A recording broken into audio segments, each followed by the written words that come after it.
اس کی تاکید کی جا رہی ہے، اس کی پریکٹس کرائی جا رہی ہے، اس کے اوپر تنبیہ کی جا رہی ہے اور اس پر سرزنش کی جا رہی ہے نہ پڑھنے پر.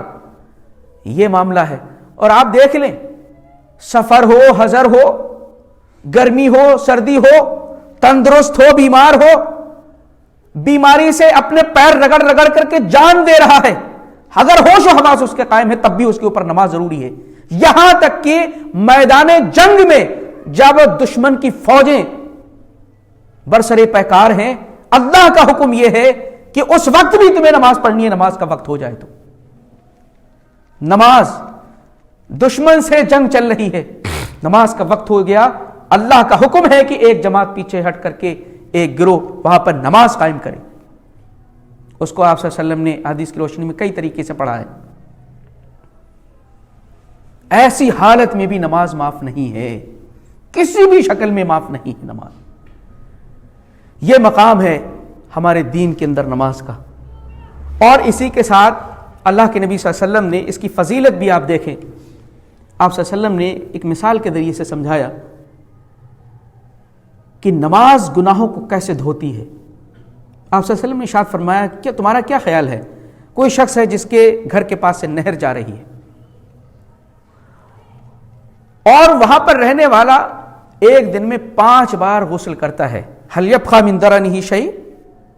کیا ایسے شخص کے بدن پر کوئی میل باقی رہے گا؟ صحابہ نے کہا اللہ کے نبی کچھ بھی نہیں.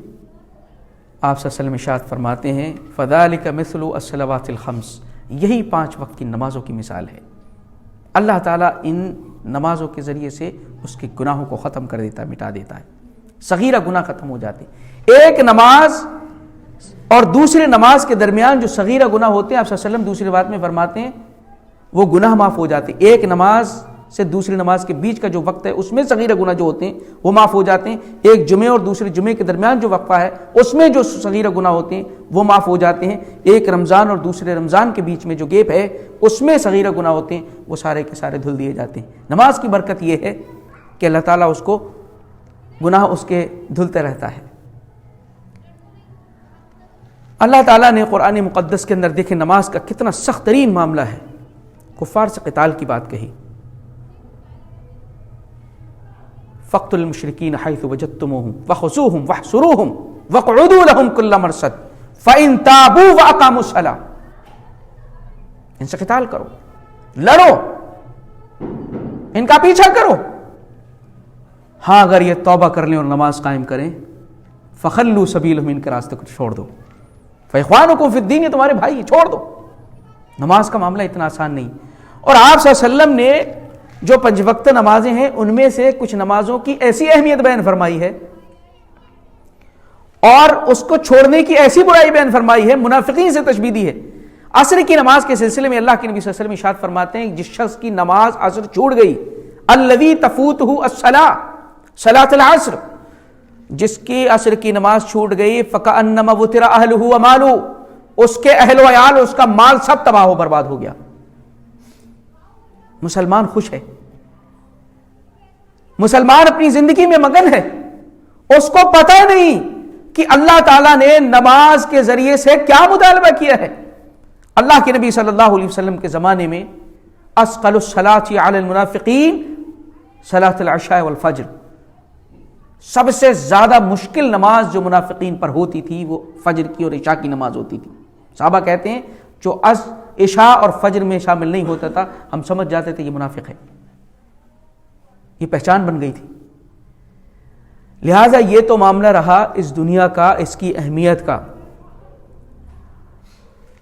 آپ یہ دیکھیں اللہ کے نبی صلی اللہ علیہ وسلم اس دنیا سے جب آپ رخصت ہوئے ہیں، سب سے آخری وصیت پیارے رسول کی جانتے کیا تھی؟ الصلاۃ وما ملکت ایمانکم. مسلمانوں نماز کا خیال رکھنا، نماز نہ چھوڑنا، نماز ترک نہ کرنا، غلاموں کا خیال رکھنا، نماز کا خیال رکھنا. آپ اس دنیا سے رخصت ہو رہے ہیں، آخری وصیت فرما رہے ہیں امت کو نماز کے سلسلے میں. لیکن امت سمجھ رہی ہے کہ ساری چیزیں یہ سب ایسے ہی ہے للٹم. نہ اس کی حقیقت کو سمجھا مسلمان نے، نہ اس کی اہمیت کو جانا. سب سے پہلا سوال آخرت میں نماز کے سلسلے میں ہوگا، سب ہمیں معلوم ہے۔ آخر یہ کیا وجہ ہے؟ اول ما یحاسب بہ علیہ العبد الصلاۃ، سب سے پہلا سوال نماز کے سلسلے میں ہے۔ اگر نماز صحیح ہو گئی، کیا ہے؟ فَإِذَا صَلُحَتْ وَإِن صَلُحَتْ فَقَدْ أَفْلَحَ وَأَنجَحَ، اگر نماز درست نکلی تو کامیاب ہو گیا۔ وَإِن فَسَدَتْ خَابَ وَخَسِرَ، اگر یہی ناتمام نکلی تو وہ برباد ہو گیا، ناکام ہو گیا۔ نماز کوئی معمولی امر نہیں ہے۔ سب سے پہلے ایمان کے بعد اگر کوئی عمل بندے کا اللہ سے محبت اور شکر گزاری کے جذبے کے تحت ہماری شریعت نے جس کی تلقین فرمائی ہے وہ نماز ہے، اور نماز نہیں پڑھنے سے آگے کے بھی سارے راستے جو نیکیوں کے ہیں وہ بند ہوتے ہیں۔ لہذا نماز کسی بھی حال میں انسان پر معاف نہیں ہے جب تک کہ ہوش و حواس قائم ہے۔ آپ صلی اللہ علیہ وسلم کے پاس ایک صحابی آئے تو آپ صلی اللہ علیہ وسلم نے اپنی مجبوری انہوں نے ظاہر کی، آپ نے فرمایا کہ کھڑے ہو کر پڑھ لو، کھڑے ہو کر نہیں پڑھ سکتے بیٹھ کر کے پڑھ لو، بیٹھ کر نہیں پڑھ سکتے اعلیٰ جنبک اپنے پہلو کے بل پڑھو، لیکن نماز نہیں چھوڑ سکتے تو کسی بھی حال میں۔ اور جماعت کے سلسلے میں آپ صلی اللہ علیہ وسلم نے کیا بیان فرمایا؟ مساجد میں اذان ہو جاتی ہے، دیکھیے یہ بہت بڑا سسٹم ہے۔ نماز یہ چیزیں شروع سے میں لے کر کس لیے چل رہا ہوں، یہ صرف ابھی اس کی اہمیت اور حقیقت ہی ہے، لیکن نماز کو قائم کرنے کے لیے شریعت نے کیا پابندیاں لگائی ہیں، کیا کیفیتیں دی ہیں، ان کی کیا حکمتیں ہیں، وہ انشاءاللہ اگلے درس میں ہم دیکھنے کی کوشش کریں گے۔ کیفیتیں کیا ہیں؟ نماز قبل الصلاۃ، نماز سے پہلے کیا کیا چیزیں ضروری ہیں؟ بدن، کپڑے کی طہارت، بدن کی طہارت، وضو ہے، تیمم ہے، مسجد ہے، یہ سترہ ہے، ستر ہے، یہ ساری چیزیں اس پر حدود متعین کی ہے شریعت نے، قاعدے قوانین لگائے ہیں۔ اب کوئی شخص ہے اپنی مرضی سے الٹا پڑھے جاتا ہے تو اس کی بھی شریعت میں اجازت نہیں ہے۔ نماز کائنات کی فطرت ہے، لیکن ہمارے نبی نے جو نماز ہمیں سکھائی ہے وہ ایک سسٹمیٹک ہے، ایک طریقے پر ہے، اصول و ضابطوں کے مطابق ہے، اللہ کے فرامین کے مطابق اس کی شکل دی گئی ہے۔ اور آپ نے اس سلسلے میں فرمایا کہ صلو کما رأیتمونی اصلی، نماز ویسے پڑھو جیسے تم مجھے پڑھتے دیکھتے ہو۔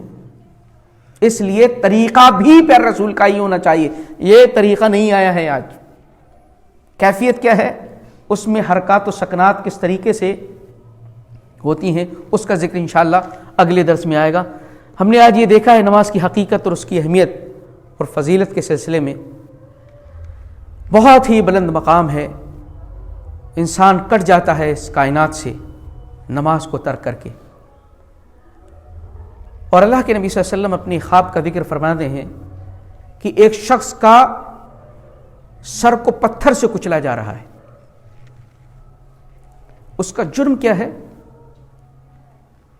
آپ صلی اللہ علیہ وسلم نے ارشاد فرمایا کہ یہ وہ شخص ہے جس نے قرآن مجید کو یاد کیا اور بھول گیا، وَيَنَامُ عَنِ الصَّلَاةِ الْمَكْتُوبَةِ، اور فرض نماز چھوڑ کر کے سو جاتا تھا۔ اس کا انجام یہ ہے کہ اس کا سر کچلا جا رہا ہے۔ بہت ساری احادیث اس سلسلے میں موجود ہیں جس میں آپ نے ڈرایا بھی ہے، دھمکایا ہے۔ کفار سے قیامت کے دن جہنم میں جب وہ پڑے ہوں گے ان سے پوچھا جائے گا ما سلککم فی سقر، ارے جہنم میں کس وجہ سے آئے ہو تم؟ سب سے پہلی وجہ کیا انہوں نے بیان کی ہے؟ لم نکو من المصلین، ہم نماز نہیں پڑھتے تھے۔ کیونکہ نماز اس کائنات کی فطرت ہے، اور جو کائنات کی فطرت سے کٹ گیا اس کا ٹھکانہ پھر جنت نہیں ہو سکتا ہے، اس کا انجام بہت خطرناک ہو۔ سب سے پہلی وجہ جہنم میں جانے کی وہ بتا رہے ہیں لم نکو من المصلین، ہم نماز نہیں پڑھتے تھے۔ باقی اور بھی وجوہات بتائیں لیکن پہلی وجہ یہ بتائی ہے۔ نماز کا معاملہ انتہائی سنگین ہے، لیکن امت کی حالت کو اگر دیکھا جائے، دین کو جو تھوڑا بہت سمجھ بھی گئے ہیں، کوشش بھی کر رہے ہیں، لیکن نماز کے سلسلے میں جو سستی ہے، کاہلی ہے، غفلت ہے، غفلت اور سستی والوں کے لیے بھی اللہ تعالیٰ نے ذکر کیے، یہ منافقین کی علامتیں ہیں۔ فویل للمصلین الذین هم عن صلاتهم ساہون، بربادی ہے ایسے نمازیوں کے لیے جو اپنی نمازوں سے غافل ہیں، سستی برتتے ہیں۔ وَإِذَا قَامُوا إِلَى الصَّلَاةِ قَامُوا قُسَالَىٰ، اللہ فرما رہا ہے یہ منافقین جب نماز کے لیے کھڑے ہوتے ہیں تو سستی اور کاہلی سے کھڑے ہوتے ہیں۔ وما منعهم ان تقبل، اللہ فرما رہا ہے ان کے صدقات بھی ہم قبول کرنے والے نہیں ہیں، ان کی نمازیں بھی قبول کرنے والے نہیں ہیں ان منافقین کی، کیونکہ یہ سستی اور کاہلی سے پڑھتے ہیں لیکن سستی اور کاہلی کا وجود بھی سمجھ لیجئے عمل کی بربادی کا سبب ہے وہ۔ لہٰذا چند چیزیں آپ کے سامنے ذکر کی گئی ہیں اس تعلق سے۔ اللہ رب العزت مولا کریم نے عمل کی توفیق عنایت فرما اور ہم سب کو نماز کی پابندی کرنے کی توفیق عنایت فرما۔ انشاءاللہ اگلا جو درس ہوگا اس میں نماز کی کیفیت پر ہم بات کریں گے اور نماز سے پہلے کیا کیا چیزیں ضروری ہیں اس کی طرف۔ اگر کوئی سوال ہے تو آپ لوگ پوچھ سکتے ہیں نماز کے سلسلے میں۔ سستی اور کاہلی میں دیکھیے یہ ہے کہ انسان، دیکھیے نماز، فرض نمازوں کا وقت اللہ نے مقرر کیا ہے، اس کا انشاءاللہ تفصیل اگلے درس میں آئے گی۔ فرض نمازوں کا وقت مقرر کیا ہے، نماز کا وقت ہو جائے، اذان کہہ دی جائے، پھر انسان ایک تو یہ کہ جائے نہ ہل کر کے، دوسرا یہ وقت کو ٹالتا رہے، یہ بھی سستی ہے، اور یہ کہ اس کے اول وقت کو بغیر کسی وجہ سے اس کو چھوڑے، کیونکہ نماز کا وقت اول وقت میں اللہ کے نبی صلی اللہ علیہ وسلم نے یہ بیان فرمایا کہ سب سے بہترین عمل یہ ہے الصلاۃ لوقتہا لاول وقتہا، اس کے افضل اول وقت میں پڑھنا۔ اور سستی میں یہ بھی آتا ہے کہ انسان ٹال جائے، کہیں مجلس میں بیٹھا ہوا ہے چھوڑ دیا نماز کو، ویسے پڑھتا ہے لیکن اب بیٹھا ہوا ہے، ارے کوئی نہیں جا رہا میں بھی نہیں جا رہا، تو بہت ساری شکلیں سستی اور کاہلی کی ہو سکتی ہیں۔ اس میں نماز کے دوران بھی سستی اور کاہلی ہو سکتی ہے، جیسے مان لیجئے کھڑا ہوا ہے، کوئی کھڑے ہونے کا طریقہ نہیں، ہاتھ کہاں رکھنے ہیں، توجہ کہاں ہونی، خشوع خضوع نہیں ہے، یہ بھی سستی کے اندر یہ ساری چیزیں آتی ہیں۔ اللہ فرما رہا ہے یہ منافقین کی علامتیں ہیں، یہ ایمان والے کا معاملہ نہیں۔ خشوع خضوع کیا ہے، نماز کو کس کیفیت کے ساتھ پڑھنا ہے، وہ انشاءاللہ اگلے اس میں آئے گا انشاءاللہ تفصیل کے ساتھ۔ ابھی تو صرف اہمیت اور حقیقت سمجھ لیجئے کہ اس کے بغیر انسان کو کامیابی حاصل ہونے والی نہیں ہے، کیونکہ ایمان ہی اس نماز سے مضبوط اور قائم رہے گا، ورنہ اسی کے اندر گراوٹ آتی رہے گی، کمزوری آتی رہے گی، اور ایسا بچے گا کسی کام کا نہیں رہے گا۔ اور کوئی ہے؟ جی ہاں، تو وہ میں نے تفصیل کے ساتھ اس کو بیان کر دیا ہے کہ صبر اور نماز، صبر کرنے والے اور نماز پڑھنے والے کا اللہ سے بڑا قریبی معاملہ ہو جاتا ہے، وہ قربت ہو جاتی ہے۔ صبر اس اعتبار سے کہ اللہ کے فیصلے سے وہ راضی ہو جاتا ہے اور اس پر یقین رکھتا ہے کہ اللہ کی طرف سے آسانی جب آئے گی تبھی آئے گی، اور نماز اس لیے کہ نماز میں وذکر اسم ربک واذکر اسم ربک وتبتل الیہ تبتیلا، اپنے رب کا نام لو اور اپنے رب کے گوشگیر ہو جاؤ، اپنے رب کی پناہ میں چلا جاتا ہے انسان نماز کے ذریعے سے۔ اس لیے وہ کوئی ایسا نہیں ہے، وسیلہ اس وقت ہو سکتا تھا اس کا، کوئی کہتا صبر میری مدد فرما، نماز میری مدد فرما، نماز میرا کام یہ بنوا دے، صبر میرا کام یہ بنوا دے، تب تو یہ وسیلہ ہو رہا ہے، لیکن وہ تو ایک عمل ہے، عمل کی طرف اللہ رہنمائی کر رہا ہے۔ یہ عمل اگر آپ کریں گے تو اللہ سے قربت آپ کی ہوگی اور مصیبتوں پہ آپ ٹھہر پائیں گے اور مشکلیں آپ کو پریشان نہیں کر سکتی ہیں۔ ٹھیک ہے بھائی، جزاکم اللہ خیر۔ اللہ ہم سب کی حاضری کو قبول فرمائے اور ہمارے بھائیوں کی اصلاح کا ذریعہ بنا۔ آمین۔ وآخر دعوانا الحمدللہ۔